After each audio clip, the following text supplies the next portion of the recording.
Hi, this is Sherry Veronica, and with me in studio is Victor Calendar, and both of us got a forwarded message on WhatsApp talking about Neil Rowe. So he wants to talk, so let's hear what Victor has to say. Victor, welcome into the studio. Thank you, Sherry.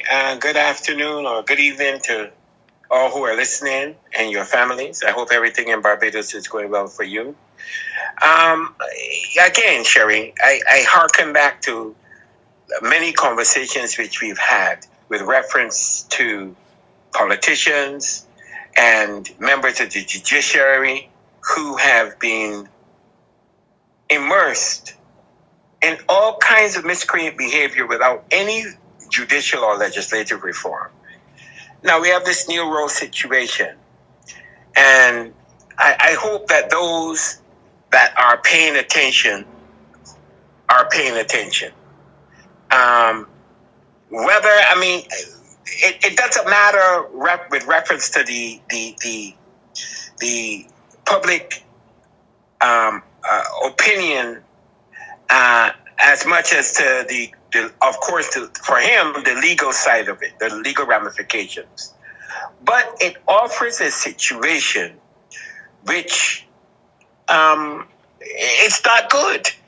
Whenever politicians or members of the judiciary find themselves immersed in situations that deal with their character, it can't be good.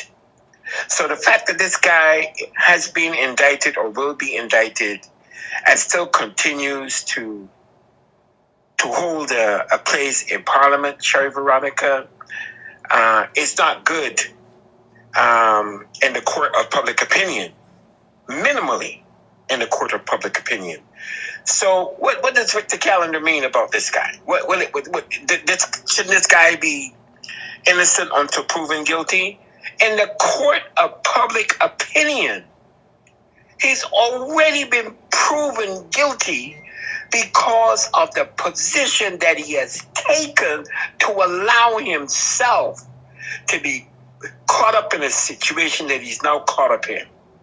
Why? Because political types and members of the judiciary are held to higher fiducial standards. Yeah, but wait, I'm still getting back to the point, or to the it is a point. I thought he was already charged. I thought he was officially indicted. I'm surprised that this is coming up now. I think maybe it may have something to do with his daughter. You know, his daughter who was traveling on a diplomatic passport. Hello? Yep. Yep. So, as far as that goes, Sherry, as far as that goes, I think that as far as it goes, the guy should be gone. The guy should be.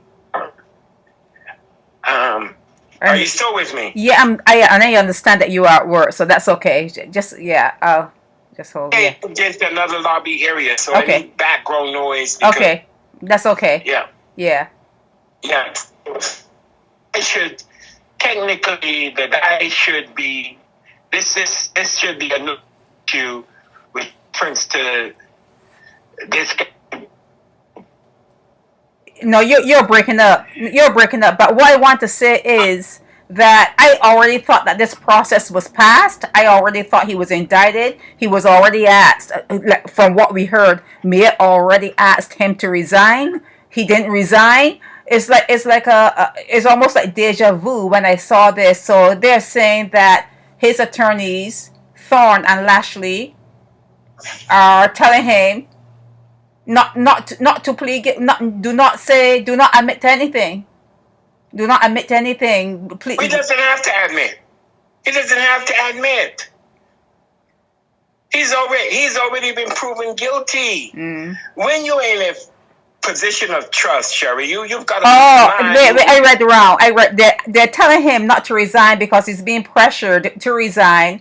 And they're saying to him that it will look like an admission of guilt if he resigns. Well, okay? He's guilty. He's already guilty because he's already guilty in the court of public opinion because he allowed himself to be caught up in a position. You understand? Mm-hmm. There is nothing that you can do as a politician or a very senior civil servant or a member of the judiciary if in the court of public opinion, that's what counts, that you found yourself immersed in a situation that violates the public trust. So they're saying that this little communique that we got, that there was some sort of emergency parliamentary meeting yesterday. Today is Sunday, so yesterday, and that's when he was asked to resign. Yes. And now there's going to be another one.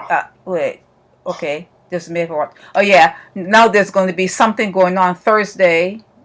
Well, he's supposed to be indicted Thursday, and they're saying that they want him to resign by Tuesday, which is tomorrow is a holiday in Barbados, I think. So they want him to resign Tuesday. It's a lot of mess going on in Barbados. Poor me. Well, he should have done the noble thing in the first place. Yeah. Noble. It's not a matter of noble. You say. Yeah. You can't use that word for in Barbados. Noble. Come on now. So he should have had he was the deputy speaker of the House of Assembly. Your character is tarnished. You cannot possibly tell me that this woman made up all these allegations about this guy. So his name, his family's names coming up on the radar too many times on the radar relative to behavior that's miscreant. Mm-hmm. So you have Michael Ashley advising him not to resign because it's going to look guilty. The same Michael Ashley who has had other impediments placed against his character. Michael Ashley? Michael Ashley. Oh. Who has had other impediments placed against his character. Okay. As a minister of government. Okay. Telling this guy to not step down, not step away from a position of public trust. Being a parliamentarian is a position with tremendous fiduciary responsibility. I'm not even getting to being a member of cabinet. I'm talking about being in parliament. The citizenry of a country took it upon themselves to vote for you because they believed at the time they voted for you that you were the most trustworthy person relative to that parliamentary seat that they elevated you to. Mm-hmm. And you turn around and you slap them in the face each and every time by showing them that they made a bad choice. That's what you're telling the citizens, that they made a bad choice choosing you. Yeah. You got caught up in a situation that you never should have been caught up in, and far too many times you are seeing parliamentarians with persons whose value system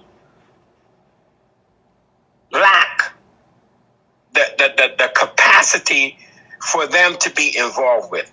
Far too many times, you need, in Barbados, Mia, Sandra Mason, whoever is listening, not only do you need legislative reform relative to people who serve, but judicial reform to hold members of parliament and members of the judiciary responsible to the people of Barbados for whatever ills may be committed. Period. End of story. It's not up for discussion. And if you're not putting that as a republic at the helm of your laws, then you get what you get. You get the kind of politicians that come like this guy, commit.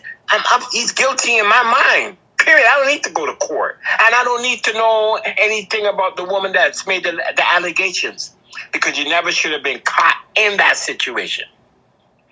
You should have had enough sense. It's like a Major League basketball player or top-notch cricketer in Barbados not wanting to impregnate someone, but instead of stopping off at a convenience store and getting the necessary protection, he does not do that, and he ends up impregnating someone that he did not want to impregnate.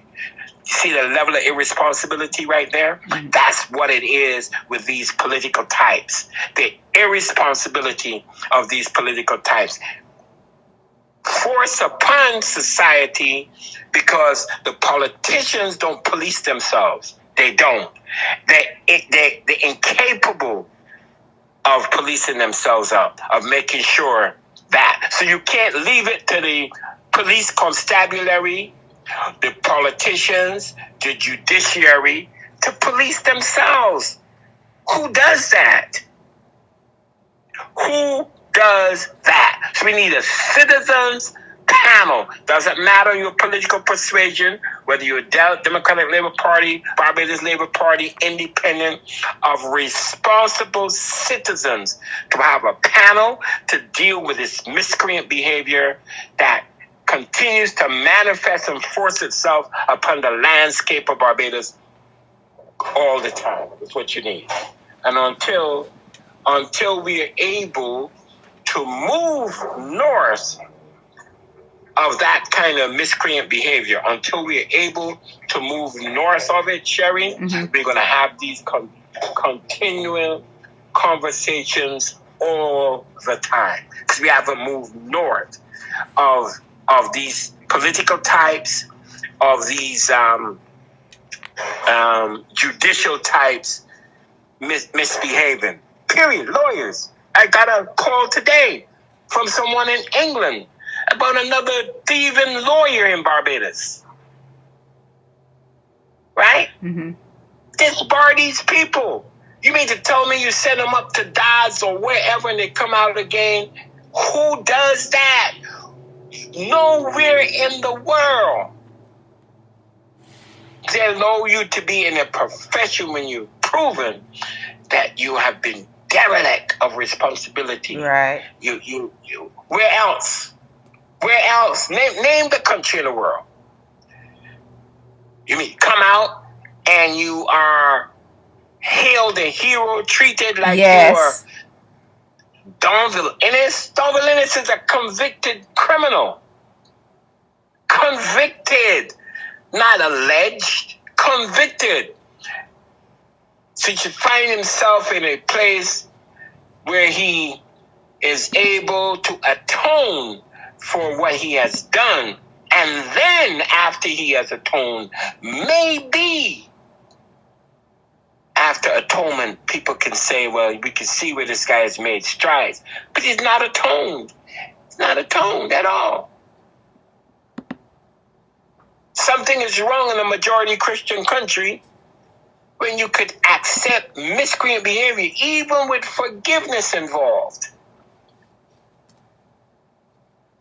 And you don't hold these people accountable, but you hold a guy accountable or gal accountable who was hungry and stole a tin of corned beef. What slave mentality allows that, permits that? Agreed. Right? It's a complete mockery. One of those freaking high court judges, chief justices, dressed up in I think it was David Simmons, maybe, dressed up in a woman's dress while he was still holding the position of chief justice. That's how low the position has become. Mm-hmm. It's a joke. It's a laughing matter to these people. It's not to me. It's not to me. It's not the poor people who facing the arm of justice. Why is the arm of justice only extended towards the poor and not extended towards those who have greater fiduciary responsibility? Why? Why? I understand what it is to be poor. I understand what it is to go through a system that is larger than you. And Mia Mottley, if you allow this individual to sit in Parliament, if you allow him to sit there every day and get a check, every single day you do the country a disservice. He should be gone. Period. End of story. Gone.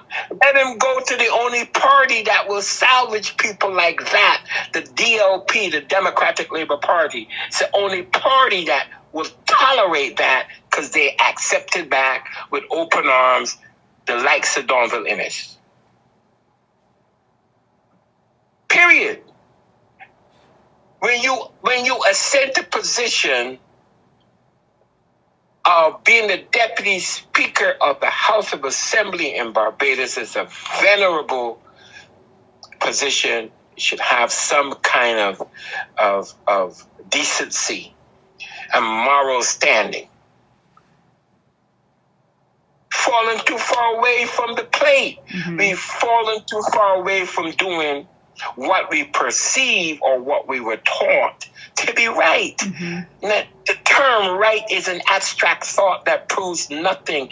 It's engendered in each and everything that we do as a small child raised in Barbados, taught in the school system in Barbados and taught by my parents. We were taught to do what's right, not that the word right, R-I-G-H-T, is an abstract thought that proves nothing, but it is borne out that right is an abstract thought that proves nothing when politicians and members of the judiciary and clerics and people in fiduciary responsibilities are given a pass each and every time, Sherry Veronica.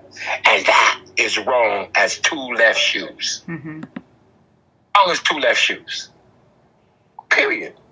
And until we're able to get past that insidious nature of facilitating those people who will permit wrongdoing with a turn of their heads, we are destined to go nowhere. As a republic, as a former colony, period.